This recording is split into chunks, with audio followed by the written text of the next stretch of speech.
I'll be explaining this dress using this paper. So I've gone ahead to label all the lines here. I have the chest line, the bust line, waistline. At the back, I don't have the bust line because I won't be needing that. I've closed up the bust line, so I will have room for the waistline. But I'll be opening up the bust line soon. So from the waist, I went in by 2 inches because I want to draw out the lines that I will slash open for my gathers, and I do not want the gathers to get to the side area.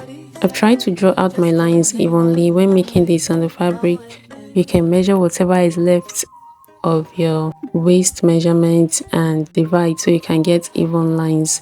Thereafter, I measure 0.5 inch away from the center front at the waist there. Then I drew a straight line to connect the neck to that 0.5. Since this is a very long neckline, it's gonna gape, so I'm just going to mark 0.5 inch upward from the bust point line. Then I would close it up so that I can withdraw the neckline using a slight curve to connect the lines. I'll be opening up this part that I just closed to. That's the area where I said it's okay because I'll be using that line. I've opened up the bust dart. I'm just trying to draw my lines.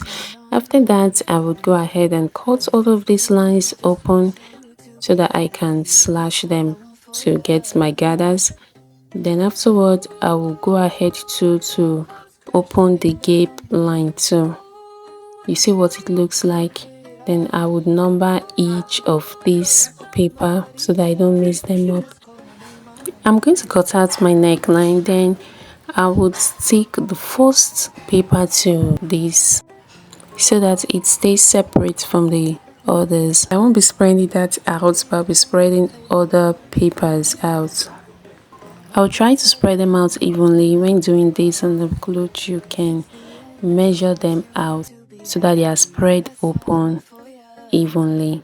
Then I would go ahead and pleat this. It gathers though, but I do not want to rough this paper up, so I'm using pleats instead. After closing this up, I'm going to cut it out, then refold so you see what it looks like. Thereafter, I would cut open the 0.5 inch that I used at the back. This is it. I'm done with the up region of this cloth, so I will move to the down. Here we have the back parts and this is the front part. I've gone ahead to label this. We have the waistline, the hip line, the nail line, and at the back we have the boot line. That's the under boot line, but for the front we don't have that because we don't need it. At the waist area, I went in by 0.5 inch. Then at the under boot area, you're just going to measure from your waist to your under boot. I marked 1 inch inward. Then that same 1 inch, I marked it at the knee area. Then from the waist, I'm going to use a curve to draw to my hip line, then connect to the under boot line. After getting to the under boot line, I would draw it downwards to the knee line.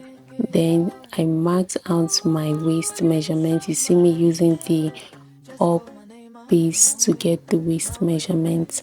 I marked the waist measurement, hip measurement, then I'm going to mark my knee measurement. I minus 6 for my entire hip measurement.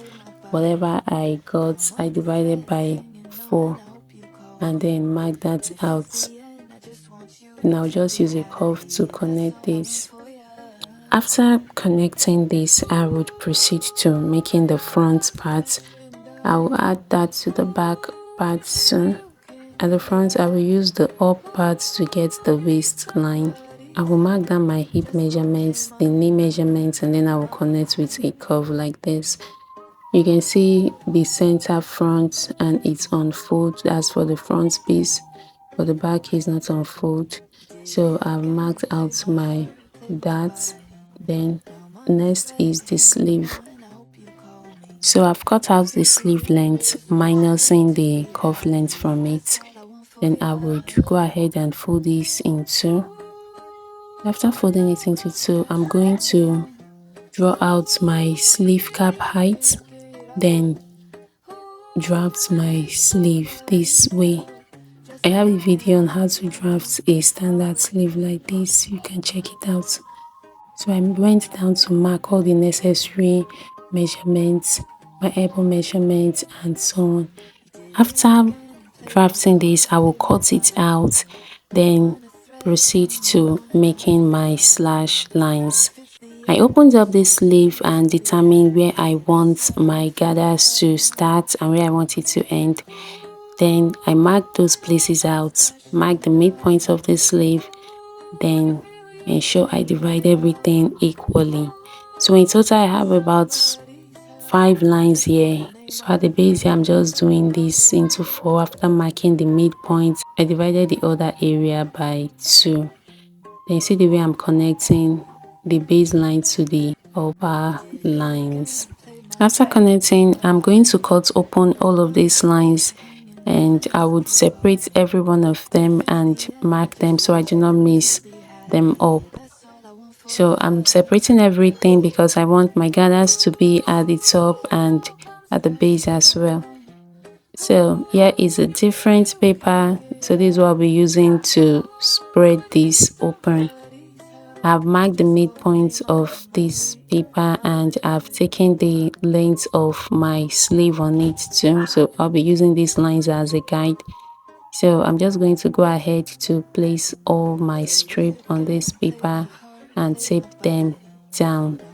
While taping this, I try to space them out so they have even distribution.